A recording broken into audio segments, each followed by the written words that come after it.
Welcome to the NBA Coast to Coast podcast, brought to you by thelines.com. Coming to you from the West Coast, Josh Lander, joined by my guy Nate Weitzer on the East Coast. And we are looking at play-up props here on a Monday to kick off your work week. We are staying sizzling hot with these, so make sure to like and subscribe to that page. We're coming back to you each and every weekday this regular season. Also want you to head to thelines.com. That's where we have all of our great written content and our odds finder tool that you can use to make sure you're getting the best juice back on all these NBA player props you're betting on this season. Nate, let's go ahead and jump into your first NBA player prop for tonight. Yeah, Kevin Durant, guy we've been riding. I rode him on Friday, and then he got the day off on Saturday, and then Cam Thomas carried the Nets to victory. But now he should be back here in Washington, where he's from, D.C. area, that is, and that's why he's posted great lines against them for the most part. I mean, on top of the fact that they're a bad defensive team that tries to limit threes and points in the paint, and therefore is vulnerable to a godlike mid-range scorer like KD. And in their last 8, the Wiz giving up 122 points per 100 possessions. That is one of the worst in the league on the season, allowing the third most points to small forwards, along with the fifth most rebounds and assists. So KD, since joining Brooklyn, averaging 31.5 points, along with 8 rebounds, 6.5 assists on 55, 41, 90 splits against the Wizards. This is his first road appearance, actually, since November 25th, when he just went off in a loss, actually, 36, 9, and 8 on a 42% usage rate. So if the Nets get into a close game, which, as you know, if you've watched the show, we do not ever trust them to cover, and they're -6 here on the road. So I do think it will be a close game.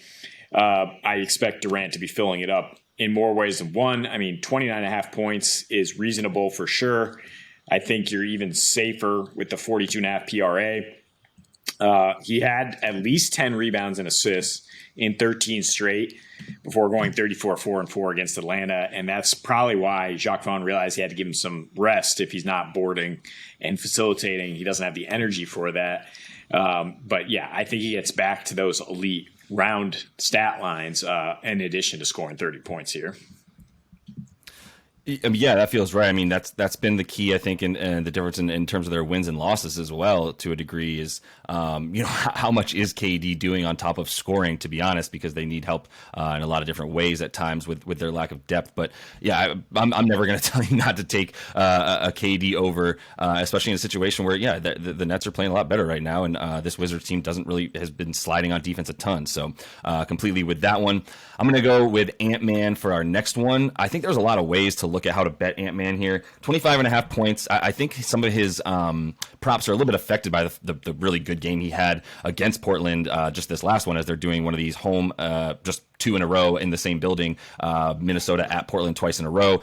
Did really super well, obviously, in terms of that last game there with his stats, 26, 6, and 7. The points are at 25.5. The points and assists are at 30.5. And I think, either of those or the points, rebounds, and assists, he's been filling it up, in all different categories. The one time he's really failed to have the 30 points and assists in the last, roughly 5 games or so was in that Utah game that was just an ugly game for him all around, with his shooting splits at like 21-33. It was just a completely off night in a Utah team that was clearly doubling him and taking him out of the game. But against this Portland team, his last six versus Portland, which is all the games in his career, it's only his second year in the league, but 28.5 a game, 5.8 rebounds and 2.7 assists in that time frame, 32% usage and 115 individual offensive rating against this team. And his last 6 without Cat as well, 25 points a game, basically 6 boards and 5 assists, right? And like I said, 26, 6, and 7 at Portland on Saturday a couple nights ago. So I don't see why much would change. Portland not very good at defending. I guess you would call it the shooting guard position for Ant. Although he and D'Lo, it's just really your turn, my turn in terms of setting up offense. There's not much setting up of offense on this Timberwolves teams. There's a lot of I'll take the ball and have it in my hands. So with that usage rate as high as it is without Cat, you can feel good about the 26 points. I think the points and assists is probably a little bit better than adding the rebounds in there. I'm a little bit skeptical of the rebounds and assists itself, which is at like, for him, it's 10.5. And to go under is -110, just like going over on that is. I actually feel a little bit better about the under on that. Ant hasn't gotten more than 10 rebounds and assists. He's done it twice in his last 6 games. But those were against teams like Indiana, and he did do it against Portland. But that's what I'm a little bit weary about is just him doing that exact same thing again. But I think the points are going to be something that he has to come by, the 25.5. So I feel really good about that. I don't mind adding the assists, but not both the rebounds and assists, to be honest, because I don't think there's a bevy of those coming for him once more. I mean, I do think his production's ramping up as he gets into shape here across the board. And as things kind of open up without Cat out there, it's definitely more reliable. You see his stat lines pretty much at 25 or higher. He had that blip against Utah. But, I mean, Portland, while their wing defense is really good, their actual backcourt is still the most vulnerable thing. And that's why I think we can rely on Ant, and we can rely on the other side of the ball, Simons and Dame Lillard continuing to cook against Minnesota, which was just awful on the road last year. Their interior defense a little bit better now with Rudy Gobert, but their perimeter defense still awful, giving up the most 3-pointers at the 4th highest percentage, allowing the 7th most points to shooting guards in the last 7, partially because Simons went off for 31 on Saturday when they faced them. His prop at 22.5 points, much more generous than Dame Lillard at 27.5. And I also like 25 and a win for Simons is plus 235. He is a good bellwether for this team in terms of, yes, they have Dame back, but do they have that second scorer that can keep defenses honest? And Simons has been that. I mean, he has plenty of experience now being the guy. And when Dame's in there, he's still producing at a very high rate. He's actually been more efficient than Damian Lillard at home this season, averaging a little bit more despite the lower usage, 24 points per game, shooting 43% from deep. And then I look at, again, to your point on Ant, Portland has the 3rd worst opponent 3-point percentage at home. So I do expect, more of the same. Like you said, I worry that we're going to get more of the same, but I think the matchup is there for these hot shooting guards to have big similar lines, if not bigger, in the same matchup. Yeah, for sure. I mean, I love Anfernee Simons so much, and I love the fact that Dame's come back and he's still showing that he can score 31 sitting alongside him. It's not really like you got to worry that if he's gonna get 20 to 25 with Dame in there now. It's definitely a 2-guard backcourt there, and I think he's getting the trust that he needs to be able to really be a solid number 2 scorer on a playoff team right now, on a very good team that I think could make noise down the stretch as well, continue to do so. So I do like them to win this game. So anything that you want to do player performance double wise, like I'm with you on that one. So I'm going to finish player props here with Mr. Hero, Tyler Hero here, taking on one of the worst defensive teams in the league, in the Pacers. I've got his points prop at 20.5. I would take that. It's only it's about -120 on FanDuel. That's the best place I found for that prop there for him to get 21. Threes is 2.5. Over 2.5 is but it's -135 or -125 on FanDuel as well. So I'm looking at a few alternates, to be honest with you. I would take the points and be fine with the -120 at 20.5 for Tyler Hero. I would also consider 25 and a win for Tyler. I think 20 for him to just get 25 is plus 180, but 25 and a win in those player performance levels is plus 310 for Hero. There's going to be some points in this game for sure. I mean, Tyler Hero, especially in his last 7, has been playing absolutely well for this team. 22.5 points a game, 7.5 boards. His player prop right now for rebounds is at 6.5.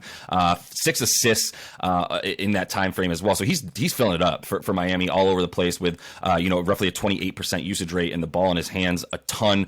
He's shooting roughly 18 field goal attempts a game, shooting about 7.5, 8 threes a game. So I like the usage rate in the attempts he's getting up and the points that he's scoring. You look at what he's done in his last 4 against the Pacers, dating back to the beginning of last season. 26 points a game, 5 boards, and 3 assists in that time frame. Also throwing in a few threes there, almost 4 threes made on 8.5 attempts, shooting 45% from deep against this team, which is just bad on defense, right? Like bottom 5 in terms of opponent 3-point percentage, 3-point makes for Indiana, and they're giving up the third most points and assists combined to shooting guards, which is however you want to consider Hero. Sometimes he's got the ball in his hand, point guard-ish. Sometimes Bam has the ball in his hands, point guard-ish. I don't really care about that. It's more about him being sort of like a perimeter shooting guard who can score from all over the three-point line. It's not like he just stands at the top or on the wing. He's coming at you from all different angles. Just really like what I'm seeing from him right now, and I continue, especially with Jimmy Butler and the way that he's been either not playing or scoring less than 20 points over the course of his last 8 games. I think he has 2 20-point games in that time frame.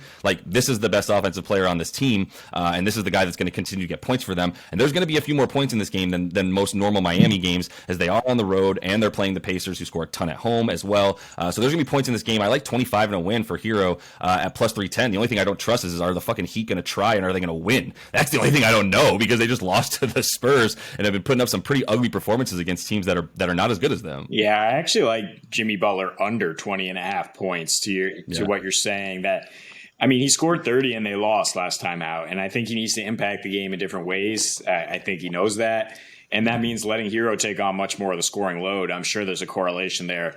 When Butler scores less, that Hero will score more.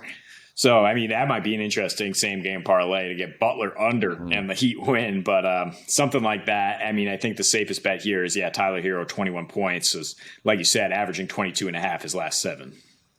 Yeah, for sure. That's an easy one, and I'm just trying to find ways to juice that up a bit, because I think Tyler's going to have a pretty big night tonight. And the 2.5 threes is way too small. I just don't love the minus 130 odds. So if you want to, go ahead and sell a 3 there, get an alternate line, and get over 3.5, you're probably a lot closer to plus money there. So that is all the time we have for you in this one, though. Make sure to like and subscribe to that page. Continue to follow along with us. We are coming back to you each and every weekday this regular season. So until we see you next, happy betting.